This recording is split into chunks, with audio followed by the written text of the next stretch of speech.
बिस्मिल्लाहिर्रहमानिर्रहीम। स्टूडेंट्स, इस वीडियो में मैं आपको बताऊंगी CSS करंट अफेयर्स 2020 के मोस्ट इम्पॉर्टेंट टॉपिक्स।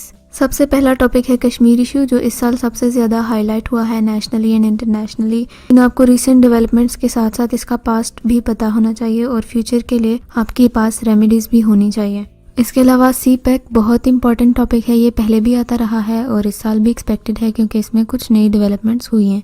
इसके साथ एक और पैरेलल टॉपिक है one belt one road initiative, ये भी बहुत ज़्यादा इम्पॉर्टेंट है। इसके अलावा मोस्ट इम्पॉर्टेंट टॉपिक है पाकिस्तान के इकोनॉमिक क्राइसिस, और रिसेंटली जो FATF ने वार्निंग दी है पाकिस्तान को, उस हवाले से पाकिस्तान के जो एफर्ट्स हैं मनी लॉन्ड्रिंग, करप्शन और टेररिज्म के अगेंस्ट, वो आपने बहुत डिटेल में करनी है। फिर आपने इकोनॉमिक क्राइसिस के अलावा जो गवर्नमेंट ने रिफॉर्म्स डेवलप किए हैं इकोनॉमी के लिए, वो भी आपने प्रिपेयर करने हैं।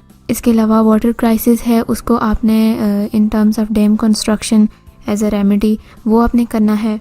फिर इस साल का सबसे मेजर टॉपिक है failure of democracy in Pakistan. ये जो आपने धरना देखा है, ये फेलियर ऑफ डेमोक्रेसी है। उससे पहले जो गवर्नमेंट थी वो भी नहीं स्टेबल थी, तो ये भी आपने लिखना है। और इसमें इसके अंडर जो इलेक्शन रिफॉर्म्स हैं उन पे आपने फोकस करना है, क्योंकि इलेक्शन रिफॉर्म्स का मकसद ही डेमोक्रेसी को स्टेबल करना है। लेकिन यहाँ पे ध्यान रखना है कि आपने इस टॉपिक में बात करते हुए बहुत ज़्यादा केयरफुल रहना है, किसी पार्टी का नाम नहीं ले सकते। बी केयरफुल, आपके जो पर्सनल डिसएग्रीमेंट्स हैं किसी के साथ, उनको अपने तक ही रखिए, पेपर में मत लाइएगा।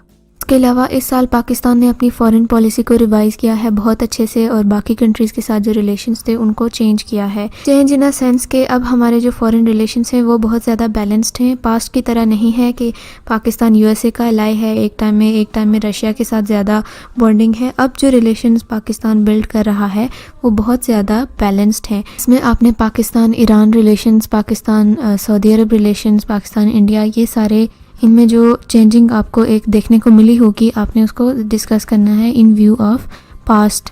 इसके अलावा ये तो हो गए पाकिस्तान के अपने इश्यूज़, लेकिन करंट अफेयर्स का मैंने आपको बताया था कि हमने इंटरनेशनल और ग्लोबल इश्यूज़ को भी देखना होता है। उसमें टॉप ऑफ द लिस्ट है China and USA trade war. उसके बाद सेकेंड इंटरनेशनल इशू है ब्रेग्जिट। आपको न सिर्फ ये पता होना चाहिए कि इसका बैकग्राउंड क्या है और करंट डेवलपमेंट्स क्या है, बल्कि ये भी पता होना चाहिए कि अगर ब्रेग्जिट होता है तो इन दोनों कंट्रीज़ को, या जितने भी कंट्रीज़ इसमें इन्वॉल्व हैं, उनको क्या क्या इश्यूज़ फेस करना पड़ेंगे। तो ये तो थे इंटरनेशनल इकोनॉमिक कॉन्फ्लिक्ट्स, इनको आप एज अ फाइनेंशियल वॉर कह सकते हैं या प्रिपेयर कर सकते हैं।